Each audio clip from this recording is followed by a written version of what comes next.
हर हर महादेव दोस्तों, राजा की तरह जीना है आज इस दुनिया में, अपना सिर ऊंचा रखना है तो अपनी पत्नी का शुक्रिया अदा कीजिए। आपकी सुविधा का असुविधा का ध्यान रखने वाली, बिना कारण के आपके क्रोध से खुद को वो संभालती है, आपके सुख से वो सुखी है, आपके दुख से ही वो दुखी है। इस पर विचार कीजिए। आप रविवार को सुबह देर से सो के उठते हैं, पर आपकी पत्नी का ना तो कोई रविवार है ना कोई त्यौहार है।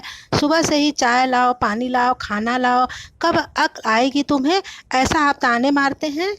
उसके पास बुद्धि है, उसी वजह से आप जीवित हैं। आपकी पत्नी न रहे तो दुनिया में आपको कोई पूछेगा नहीं। अगर पत्नी है तो इस दुनिया में सब कुछ है। इस कहानी के माध्यम से आप पत्नी की अहमियत को समझेंगे। मेरा वीडियो पसंद आए तो लाइक शेयर अवश्य करें आप। हेलो दोस्तों, मेरे चैनल में आपका स्वागत है। मेरा वीडियो पसंद आया तो वीडियो को लाइक कीजिए, सब्सक्राइब कीजिए। नमस्कार।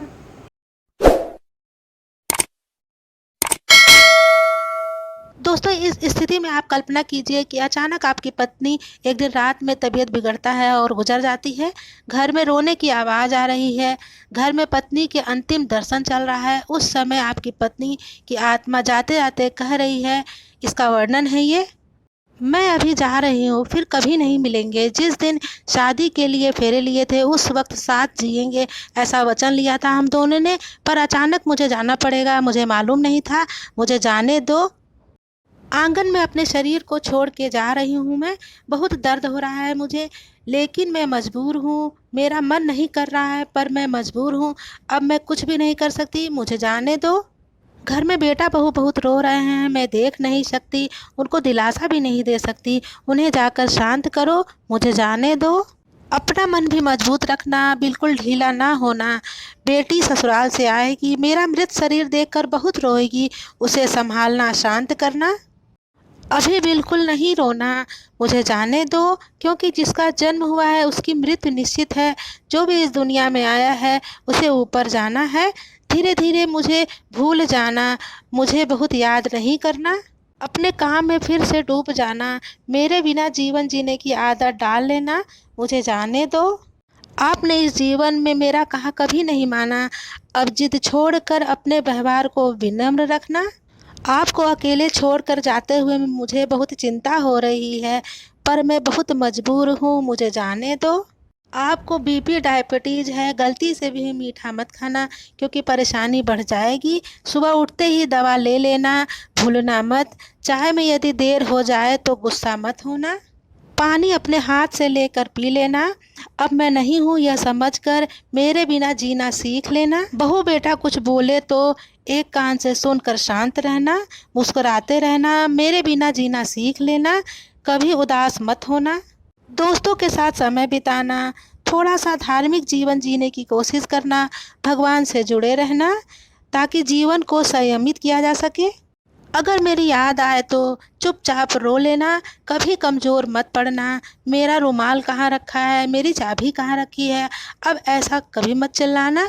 सब कुछ ध्यान से रखना, याद से रखना, ऐसा आदत डाल लेना।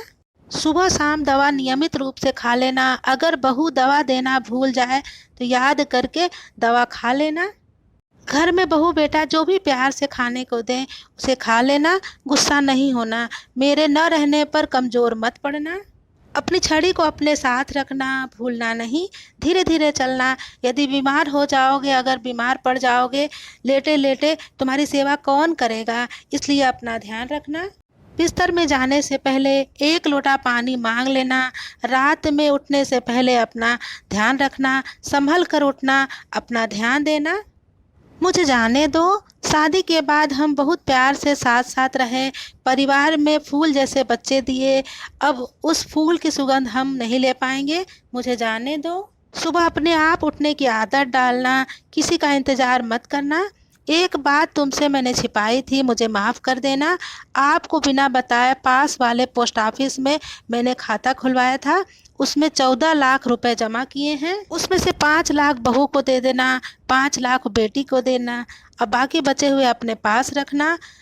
अब हम कभी नहीं मिलेंगे, मुझसे जो गलती हुई हो मुझे क्षमा कर देना, मुझे जाने दो, मुझे जाने दो। इस कहानी के बारे में आप क्या कहना चाहते हैं, क्या महसूस कर रहे हैं, मुझे ज़रूर बताइएगा। ये कहानी कैसी लगी कमेंट जरूर करिएगा, कमेंट बॉक्स में लिखिएगा हर हर महादेव। नमस्कार, अब मिलेंगे अगले वीडियो में।